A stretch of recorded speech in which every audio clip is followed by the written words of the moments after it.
सुनिए, देखिए, समझिए सनातन सत्य। जैसी दृष्टि वैसी सृष्टि, दृष्टि विज्ञान। कुदरत, कुदरती रचना एवं कुदरत के कानून से शाश्वत सुख की प्राप्ति। जोधपुर के परम पूज्य महात्मा उपासक प्रोफेसर डॉक्टर सोहन राज तातेड़ के निर्देशन में सनातन सत्य। जैसी दृष्टि वैसी सृष्टि, दृष्टि विज्ञान।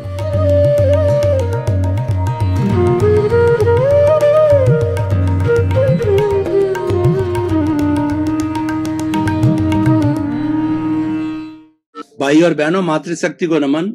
स्टूडियो में आपका हार्दिक स्वागत है, अभिनंदन है, सत्कार है। आत्मविज्ञान साइंस ऑफ द सोल कार्यक्रम के अंतर्गत हम आपको सही दृष्टि, सही सोच, राइट विजन, राइट थिंकिंग के तहत जो आपकी नकारात्मक सोच है, जो आपका गलत चिंतन है और जो आप गलत अनुभव कर रहे हैं, आप गलत विचार कर रहे हैं, गलत भावधारा रख रहे हैं, उसमें हम करेक्शन देते हैं। क्योंकि हमारा आत्मविज्ञान कार्यक्रम दृष्टि का विज्ञान है। हम आपकी दृष्टि को बदलते हैं, हम आपके नजरिए को बदलते हैं, हम आपकी दिशा को बदलते हैं। तो दिशा को बदलती आपकी दशा बदल जाती है। तो जैसी दृष्टि वैसी सृष्टि पर आधारित हमारा आत्मविज्ञान है। तो ये सारा कार्य हम अलग अलग एपिसोड्स के माध्यम से करते हैं। तो आज बहुत सुंदर एपिसोड लेकर के हम आपके सामने उपस्थित हो रहे हैं। आज का जो हमारा एपिसोड है वो व्यवहार और निश्चय। भाई और बहनों, ये सारी दुनिया द्वैत है, दो चीजों से बनी है। आप कुछ भी देखिए कि रात है, दिन है, स्त्री है, पुरुष है, नर है, मादा है, सुख है, दुख है, तिरस्कार है, सम्मान है, और उसके साथ साथ के अंदर अनुभूति और बिना अनुभूति, जड़ है, चेतन है। ये दो चीजें होती है, दोनों एक दूसरे के विरोधी है। तो इसीलिए कहा जाता है कोई वस्तु का अस्तित्व कब होता है कि असंख्य विरोधी जो है स्वभाव एक साथ रह करके एक वस्तु का जो है अस्तित्व बनाते हैं। खाली एक ही गुण से वस्तु नहीं बनती है, वस्तु अनेक गुणात्मक होती है, अनेक गुण धर्मों वाली होती है। तो विरोध का होना जरूरी है। हमारे जितने भी ये विधानसभाएं हैं या लोकसभाएं हैं या जो हमारी राज्यसभा है, उसके अंदर विरोध का होना जरूरी है। अगर विरोध नहीं होता है तो रूलिंग गवर्नमेंट होती, रूलिंग व्यक्ति होते हैं, वो तानाशाह हो जाते हैं। आप घर को देखिए, समाज को देखिए, राष्ट्र को देखिए, विश्व को देखिए, अंगुली निर्देश करने वाले लोग नहीं होंगे तो वो जंगल राज बन जाएगा। और जंगल राज का मतलब है असुरक्षा हो जाएगी, वहाँ मनमानी होने चालू हो जाएगी, वहाँ अत्याचार होने चालू हो जाएंगे, वहाँ अन्याय होना चालू हो जाएगा। इसीलिए दो विरोधी चीजें आपस में रहती है। मैं आपको एक उदाहरण देना चाहता हूं कि मनुष्य का जो ये शरीर है ये 60 खरब कोशिकाओं से बना हुआ है। और 60 खरब कोशिकाएं जो है होमोस्टैटिक कंडीशन के साथ में आपस में हिल मिल करके और जो शांतिपूर्ण सह अस्तित्व के साथ रह करके, वो पीसफुल को एग्जिस्टेंस के साथ में रह करके, और ये 60 खरब कोशिकाएं मिलकर के शरीर को स्वस्थ बनाती है। और देखिए कितना बड़ा इसके अंदर ये ऑटो मोड होता है कि देखिए कि आपके जो घुटने में दर्द हो रहा है और आपने कॉम्बी फ्लेम जो है वो पेन किलर लिया, तो पेन किलर जो है हमारी जो 60 खरब कोशिकाएं सब ब्लड से खुराक लेती है, और ब्लड जो है पूरे शरीर की एक एक कोशिका तक जाता है और उसको खुराक देता है। जहाँ खुराक जानी बंद हो जाती है वह कोशिका जो है वह निर्जीव हो जाती है, मर जाती है। उसको जो संजीवनी मिलती है, खुराक मिलती है ब्लड के द्वारा। और ब्लड है हमारे शरीर के अंदर 1,00,000 किलोमीटर जो है वह प्रतिदिन घूमता है। तो देखिए कि जब उसको खुराक लेनी होती है तो उसका मुंह खोलते हैं, उस मुंह को रिसेप्टर बोला जाता है। तो देखिए आपके घुटने में दर्द है और कॉम्बी फ्लेम आपने गोली ले ली, तो ब्लड के साथ मिलकर के जो घुटने के अंदर जीती जीती सेल्स है वो ही सेल्स के रिसेप्टर मुंह खोलेंगे। बाकी पूरे शरीर की कोई भी कोशिका है मुंह नहीं खोलेगी, और वो जो है मुंह खोल करके उस स्थान पर फैला देगी जहाँ दर्द है, और उस जो है पेन किलर से वो दर्द है थोड़े घंटे भर के बाद, 2 घंटे के बाद में वो शांत हो जाता है। तो कितना एक सुंदर सिस्टम है। तो यहाँ पर जो है हमारे जो आगमकार है वो ये बताते हैं कि जब 60 खरब कोशिकाएं इस शरीर में एक साथ शांतिपूर्ण सह अस्तित्व शरीर को जो है स्वस्थ रख सकती, तो क्या जो है 7.8 अरब की जनसंख्या जो आज विश्व के 210 कंट्रीज में है, तो वो उसका बहुत थोड़ा भाग है। तो क्या वो सभी लोग वसुधैव कुटुंबकम के कॉन्सेप्ट के साथ में जो है वो, और वो वसुधा के सब पुत्र पुत्रियां होने के कारण, वसुदेव के पुत्र पुत्रियां होने के कारण भाई भाई है, तो भाई भाई एक साथ रख के क्या शांतिपूर्ण सह अस्तित्व से हम विश्व को एक बनाने लायक, एक रहने लायक स्वर्ग नहीं बना सकते हैं। तो ये एक चिंतनीय, सोचनीय और ग्रहणीय जो है हमारे सामने प्रश्न आया है या सुझाव आया है। तो भाई और बहनों, हम क्या कहना चाहते थे कि हमारा शरीर जो है, हमारा ये जगत है, वो व्यवहार और निश्चय जगत दो से बना हुआ है। किसी एक को हम इग्नोर नहीं कर सकते हैं। निश्चय और व्यवहार है, एक सिक्के के दो पहलू है, और व्यवहार शुद्धि के बिना निश्चय शुद्धि नहीं है। तो हम दोनों को समझेंगे कि व्यवहार क्या है और निश्चय क्या है।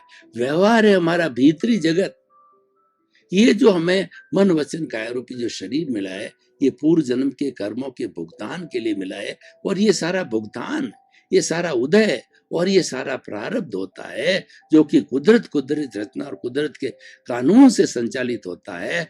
और यही सनातन सत्य है, और यही जो है सार्वभौम सत्य, यूनिवर्सल ट्रुथ है। इसको हम जानेंगे तो जान करके हम शाश्वत सुख की प्राप्ति कर सकते हैं। तो व्यवहार हमारा बाहरी जगत है, और ये व्यवहार सारा जड़ से चलता है। देखिए, ये सारे ब्रह्मांड जो बना हुआ है, दो मुख्य तत्वों से बना हुआ है, एक जड़ और चेतन। जड़ अलग है, चेतन अलग है। जड़ नाशवान है और चेतन अविनाशी है। इन दो चीजों को बहुत अच्छी तरह से समझना है कि जड़ किसे कहा जाता है, जिसमें वर्ण गंध रस स्पर्श होता है और जो गलन मिलन धर्मा होता है। यानी आज जो जड़ पदार्थ है, जो मिट्टी है, वो मिट्टी जो है कल घड़ा बन जाती है, वो मिट्टी टूट करके सोना बन जाती है, सोना से अभ्रक हो जाता है, बोर्डल हो जाता है। और हमारे वैज्ञानिकों ने जो आज 118 जो है तत्व मुख्य रूप से बताए हैं, वो आपस में बदलते रहते हैं और नए बनते रहते हैं। उनमें उत्पाद और व्यय होता है, और उत्पाद व्यय होकर के भी वो द्रव्य होते हैं। तो उत्पाद व्यय का न होने से उस वस्तु की जो है कोई भी अस्तित्व नहीं होता है। तो ये सारा जो है बाहर चल रहा है, ये जड़ का जगत है, ये हमारे व्यवहार का जगत है। और ये व्यवहार का जगत है, हम पीछे से लेकर के आते हैं। और एक निश्चय का जगत होता है, निश्चय का जगत है, वो भीतर का जगत है, वो प्रभु का जगत है, वो आत्मा का जगत है। तो उस जगत के अंदर तो वो हमारा शुद्ध परमात्मा स्वरूप है। वो क्या है, उसको हम समझें कि वो ज्ञाता है, दृष्टा है, जानने वाला है, देखने वाला है, और उसके साथ साथ के अंदर वो अनंत ज्ञान वाला है, अनंत दर्शन वाला है, अनंत शक्ति वाला है, और अनंत सुख का धाम है। ये जो हमारा शुद्ध परमात्मा है, जो हमारा परमात्मा तत्व है, वो हर एक के भीतर विद्यमान है। चाहे चूहा हो, बिल्ली हो, गाय हो, भैंस हो, पेड़ हो, पौधा हो, और जो राम हो, कृष्ण हो, महावीर हो, 24 तीर्थंकर हो, कोई भी हो, सब में मूल जो है हमारा शुद्ध आत्मा भगवान का स्वरूप एक जैसा है। इसीलिए हम 84 लाख जीवा योनि प्राणियों के भीतर विराजमान शुद्ध आत्मा भगवान को निर्दोष दृष्टि से दर्शन कर उनको नमन करता हूँ। ये व्यवहार दृष्टि से कहने की आवश्यकता नहीं है, क्योंकि व्यवहार दृष्टि में लोग समझ नहीं पाते हैं। व्यवहार दृष्टि में अलग अलग तरह के लोग होते हैं। मुंडे मुंडे मतिर भिन्ना, हरि का चिंतन, हरि के शब्द, हरि का भावधारा, हरि का विचार अलग होता है। तो इतना सूक्ष्म व्याख्या न समझ पाए, लेकिन जिसके पास ज्ञान है, जो चिंतन करता रहता है, उसको तो जो है ये समझना चाहिए कि सारा रियल और रिलेटिव के फॉर्मूले को समझना चाहिए कि ये जो रियल है वो सब में एक सा विद्यमान है, और रिलेटिव जो है उसके कर्मों के भुगतान के अनुसार शरीर मिला है। तो रियल जो है वह हमारा निश्चय जगत है, और जो रिलेटिव जगत है वो हमारा व्यवहार जगत है। और निश्चय दृष्टि से तो रिलेटिव बना वो हमारा जो हमारा चेतन है, वो तो ऑलरेडी विशुद्ध है, वो तो शुद्ध परमात्मा स्वरूप में भी है। वो तो इस जड़ के साथ मिलने के कारण अशुद्ध हो गया, उसको अशुद्ध करने की कोई आवश्यकता नहीं है। जड़ को मिटाना है, जड़ को समाप्त करके जीरो करना है, तो ये स्थूल शरीर भी नहीं रहेगा। कोई तरह का 5 शरीर जो होता है, औदारिक, वैक्रिय, आहारक, तेजस, कार्मण जो है, और शरीर, ये 5 तरह में कोई भी शरीर नहीं होता है। और प्योर जो आत्मा होती है वह चेतन तत्व की होती है। वह इसके अलग होते ही सिद्ध, बुद्ध और मुक्त बन जाती है। और मुक्त बनने के बाद के अंदर वह अक्षय सुख को प्राप्ति होती है, वह अनंत सुख का धाम बन जाती है। सिद्ध शिला में विराजित होकर के परमात्मा रूप के अंदर वहीं पर रहती है, और वही उसका अस्तित्व है, और वही उसकी मुक्ति है। तो भाई और बहनों, हम ये कहना चाहते हैं कि व्यवहार शुद्धि बिना निश्चय शुद्धि नहीं है। और व्यवहार का अर्थ होता है कि हम भवांतर से जो है कई योनियों में भटकते जा रहे हैं, तो किसी न किसी आत्मा के साथ के अंदर हमने जो है अच्छा बुरा व्यवहार किया है, किसी का दिल दुखाया है, किसी को दोषित देखा है, किसी के प्रति ओपिनियन या जो है वो हमने वो अभिप्राय को देखा है। तो ये सारा क्या होता है, ये हमारे राग द्वेष को बढ़ाता है। और राग द्वेष के ही एक अज्ञान है, और राग द्वेष के कारण ही जो है हम निश्चय जगत में नहीं जा सकते। इस राग द्वेष को, इस व्यवहार जगत को जब हम जीरो कर देते हैं, तो निश्चय जगत तो ऑलरेडी निश्चय में है, तो वो हमें प्राप्त हो जाता है। तो भाई और बहनों, आइए हम इसको व्यवहार जगत को कैसे ठीक करें। व्यवहार जगत को ठीक करने के लिए हम थोड़ा 5 सूत्रों के ऊपर जो प्रकाश डालते हैं। पहला सूत्र है कि जगत निर्दोष, सब मेरा दोष। यानी इस व्यवहार जगत के अंदर हमारे मन वचन काया से जो भी घटना घटित होती है, कोई भी जो है हमको दुख देता है या हमारी सेवा करता है या हमारा भला करता है, तो उसको भला करने की स्थिति के अंदर तो है, वो तो हमारा हितैषी है और वह बिल्कुल निर्दोष है। सारी सृष्टि है वह बिल्कुल निर्दोष है, और 84 लाख जीवा योनियां है, वो एकदम निर्दोष होने के कारण उनका कोई दोष नहीं है। दोष हमारे उस राग द्वेष कौशल बॉडी कर्म शरीर उस अज्ञान का है। उसी कारण से जो है वो हमको कोई दूसरा दोषी दिखता है, क्योंकि हम भूल जाते हैं पिछले जन्म के अंदर हम क्या करके आए हैं। हम तो उसको इनवाइट करते हैं, और इस जन्म में वो ऑटोमेटिकली कुदरत है। जिस व्यक्ति के साथ हमने बुरा व्यवहार किया है, वो व्यक्ति ऑटोमेटिकली हमारे सामने निमित्त रूप के अंदर हाजिर हो जाएगा। कुदरत उसको हाजिर कर देगी, और हाजिर होते ही जिस तरीके से जिस जो हमने प्रकृति स्थिति प्रदेश अनुभाग के अनुसार उस व्यक्ति का पूर्व जन्म के अंदर जो है कर्मों का बंधन किया था, उसको नुकसान पहुंचाया था, उसी रूप के अंदर वो हमारे सामने निमित्त बन के हमको नुकसान पहुंचाता है। तो हमें तो उस व्यक्ति के प्रति कृतज्ञता ज्ञापित करनी चाहिए कि वह तो हमारा भला करने आया है, वो मेरे ध्वनि की प्रतिध्वनि है, और वह जो है निमित्त है, वो अपने आप नहीं आया है। वो तो जो है वो अब उसको कुदरत ने जो है मेरे ही परिणामों कारण भेला है। तो इस तरीके का हम चिंतन करते हैं, तो दूसरे को दोषित नहीं देखते हैं, और हमारा शुद्धिकरण की प्रक्रिया चालू हो जाती है। दूसरा है टकराव टालिए। देखिए, जो राग द्वेष जो पैदा होता है वो टकराव के कारण होता है। टकराव किसी चीज का भी हो सकता है, अहम का भी टकराव हो जाता है, और व्यक्ति के तू मैं से टकराव हो जाता है, और सुपीरियरिटी इंफीरियरिटी कॉम्प्लेक्स से टकराव हो जाता है, और धनाढ़ और जो गरीब के हिसाब से टकराव हो जाता है, रूप और अरूप के हिसाब से टकराव हो जाता है। कई भी कारण हो सकता है, लेकिन जो भी टकराव का कारण है वो आप टालते रहिए। अगर टकराव हमारा किसी स्थिति के अंदर हो गया है, तो आप शांत रहिए, चुप रहिए, वो स्थान को छोड़ दीजिए, तो टकराव आगे बढ़ेगा नहीं। और टकराव, अगर हम टकराव में दिलचस्पी लेकर के अपने आप को उसमें झोंक देते हैं, तो खिटपिट होते ही वो स्थिति कैसी बन जाती है, ये आप देखिए कि पुलिस कार्रवाई तक हो जाती है, कोर्ट कार्रवाई तक हो जाती है, और कई कई सालों तक जो है हमें भुगतना पड़ता है। तो दूसरा सूत्र है कि आप टकराव होने ही मत दो, टकराव को टाल दीजिए। आप टकराव के साथ जुड़ो मत। किसी ने आपको गाली दी है, डोंट एक्सेप्ट। उसने जो गाली को एक्सेप्ट न करो, तो वो गाली वापस उसके पास में चली जाएगी, क्योंकि ये प्रकृति का नियम है। To the every action there is equal and opposite reaction. आपने स्वीकार नहीं किया तो उसके पास चली जाएगी, और आपने स्वीकार नहीं किया है, इसका मतलब ये आपने कोई कॉज नहीं डाले हैं और आपका टकराव टल गया। तीसरा ये है कि एडजस्ट एवरीवेयर, इतना बड़ा सूत्र है कि ये सारी दुनिया जो है, तुलसीदास जी ने कहा है कि जो है इस जगत के अंदर जो है तुलसी तुलसी इस जगत में इतने भांत भांत के लोग होते हैं कि सबसे हिलमिल करके चलना चाहिए, नदी नाव संजोग से हिलमिल कर चलना चाहिए और उनसे चल करके और हम उनके साथ के अंदर अच्छा बर्ताव करके चले, यानी हम एडजस्ट एवरीवेयर, हर जगह हम एडजस्ट होकर के चले। तो एडजस्ट होकर के चलने में कोई हमारा दुश्मन नहीं होगा, कोई हमारा शत्रु नहीं होगा, और शत्रु नहीं होगा तो हमें किसी तरह का टेंशन भय वगैरह नहीं होगा। तो टकराव न टालिए, वो एक ऐसा सूत्र है जो कि हमारे व्यवहार को शुद्ध कर सकता है। हमें व्यवहार को शुद्ध करना यानी हमने फाइलों का संभाव पूर्वक निपटारा करना है। जो कोई भी शरीर है हमारा 1 नंबर फाइल है, और हमारे साथ अधिक रहने वाली पत्नी है 2 नंबर फाइल है, बेटा 3 नंबर है, चौथा बेटे की बहू 4 नंबर, 5वां पोता है, पोते की बहू है। इस तरीके से ये फाइलें हैं। ये फाइलें हमें कोई जो सुख देने आई है, क्योंकि लंबे समय तक हम जॉइंट फैमिली के रूप में इनके साथ में रहते हैं, तो कोई सुख देने आई है, कोई दुख देने आई है। जो सुख देने आई है वह जो है हमारी सेवा करेगा, और जो दुख देने आई है वो हमको कष्ट पहुंचाएगा, हमारा टॉर्चर करेगा, और हमें जो है वो घर से बाहर निकाल देगा, रोड पे फेंक देगा, हमारी संपत्ति को हड़प कर जाएगा। किसी न के तरीके से हमको वो दुखी कर सकता है, क्योंकि हमारा हिसाब बाकी। तो हम ये कहना चाहते हैं कि एडजस्ट एवरीवेयर, जैसी भी स्थिति आवे उसको एडजस्ट करो, और दूसरा भुगते उसकी भूल।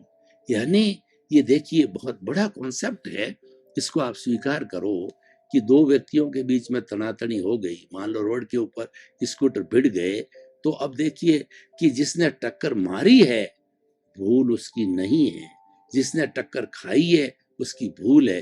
क्योंकि ये प्रकृति का नियम है कि टक्कर कोई भी मारने के लिए इस दुनिया के अंदर किसी की ताकत नहीं है।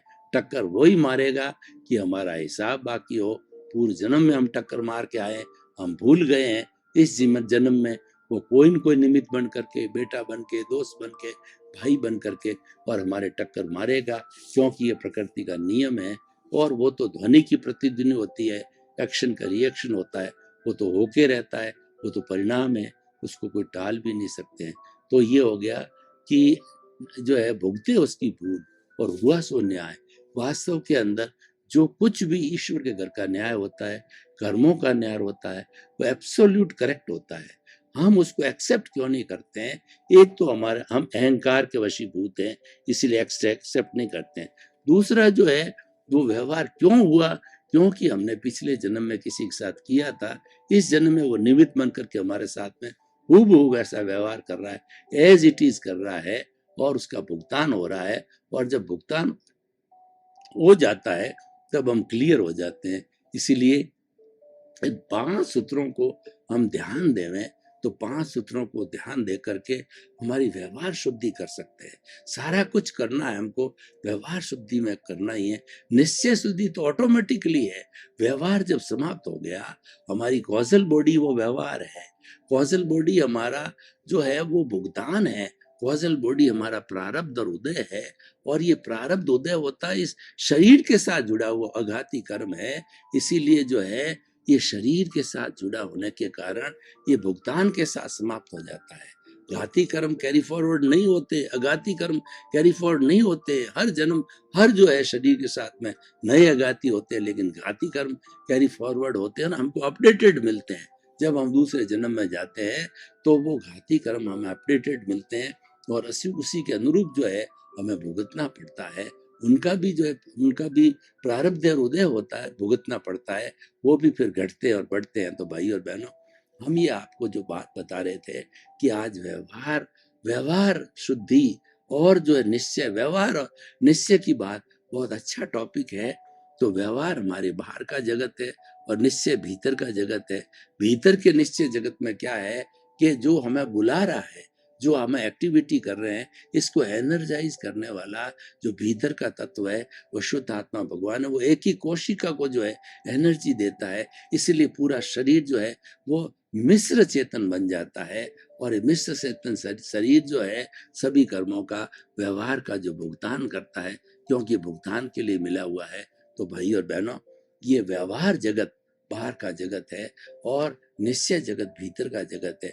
भीतर का जो निश्चय जगत है उसके जो सूत्र अलग है, उसका रास्ता अलग है, उसका नियम अलग है, और जो बाहर का हमारा व्यवहार जगत है ये स्थूल जगत है, और इस जगत के जो है वो नियम अलग है, इसके पालन के तरीके अलग हैं।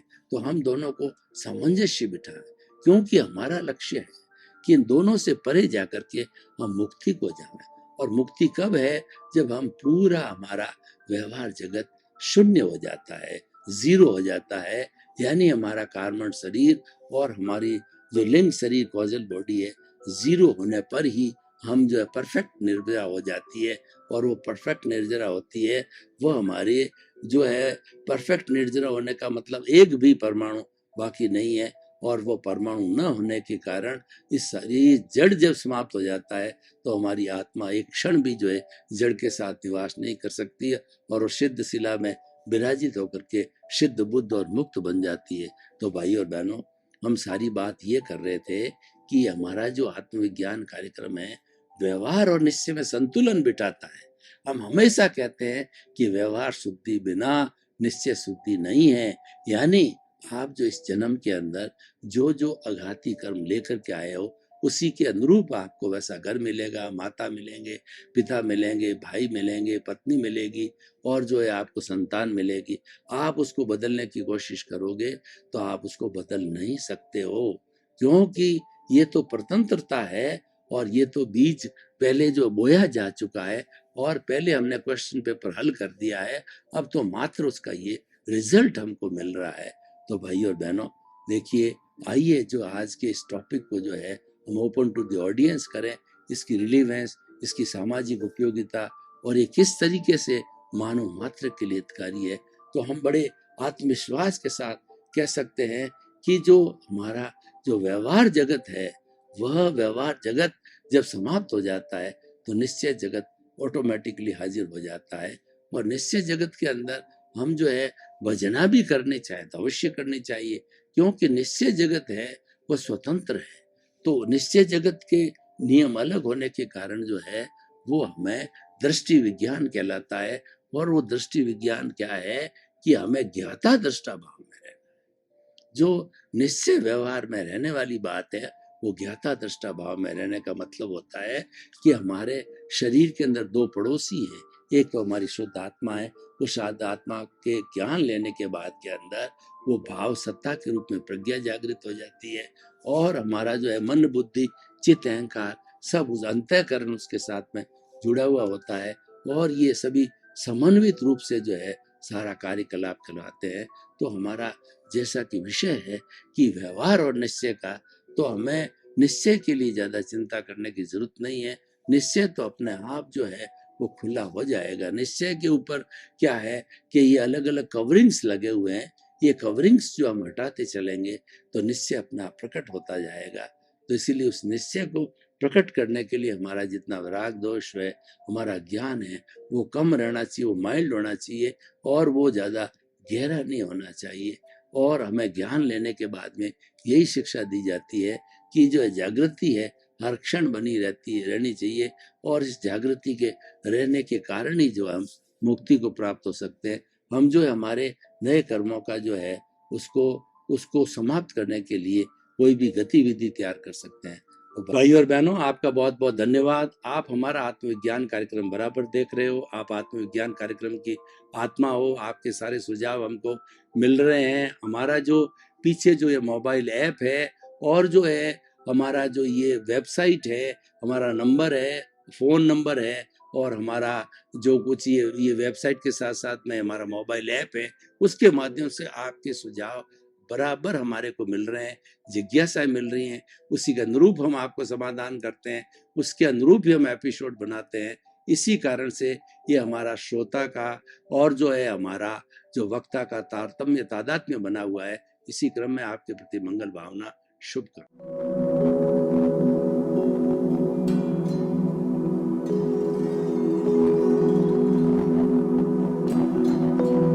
एक ऐसा अंतर्राष्ट्रीय ख्याति प्राप्त मानव जो गुरु प्रेरणा से पिछले 20 वर्षों से वानप्रस्थ जीवन जीते हुए 24 घंटे मानवता की सेवा में संलग्न है, एक ऐसा मानव जो अभी राष्ट्रीय, अंतर्राष्ट्रीय टीवी चैनलों पर 7,500 एपिसोड के माध्यम से सनातन सत्य, आत्मविज्ञान एवं पुनरुत्थान, व्यवहार एवं निश्चय जगत के जीवनोपयोगी विषयों पर हृदय स्पर्शी प्रवचन कर चुका है। उस मानव का नाम है महात्मा उपासक प्रोफेसर डॉक्टर सोहन राज तातेड़। प्रोफेसर तातेड़ द्वारा योग, दर्शन, शिक्षा विषयों पर रचित पीएचडी स्तर के 250 शोध ग्रंथ भारत के 100 प्रतिष्ठित विश्वविद्यालयों में शोधार्थी पढ़ रहे हैं तथा वे सभी शोध ग्रंथ वहां की सेंट्रल लाइब्रेरियों में उपलब्ध हैं। महात्मा सोहन राज ने अभी तक हजारों स्कूलों, कॉलेजों, विश्वविद्यालयों एवं संस्थाओं में सेमिनार, वर्कशॉप, कैंप लगाकर लाखों विद्यार्थियों को योग, दर्शन, शिक्षा का प्रशिक्षण देकर उन्हें सुसंस्कारित किया। डॉक्टर तातेड़ ने भारतीय संस्कृति उत्थान के 4000 से अधिक समसामयिक विषयों पर आर्टिकल लिखकर ऑनलाइन जर्नल, पत्रिकाओं, वेबसाइट्स पर प्रकाशित किया, जिसका उपयोग लाखों पाठक कर रहे हैं। उपासक तातेड़ के 5000 से अधिक आज का सुविचार, आज का शुभ संदेश, आज का मंगल भावना योग आदि चिंतन websites, Twitter, blogger, Facebook, YouTube माध्यमों से लाखों लोग अपना जीवन निर्माण कर रहे हैं। मानवता के मसीहा ऐसे महामानव महात्मा सोहन राज तातेड़ के प्रोफाइल को अभी तक विश्व के 20 लाख दर्शक यूट्यूब पर, 12 लाख गूगल पर एवं लाखों दर्शक फेसबुक, ब्लॉगर, ट्विटर और इंस्टाग्राम पर देख चुके हैं।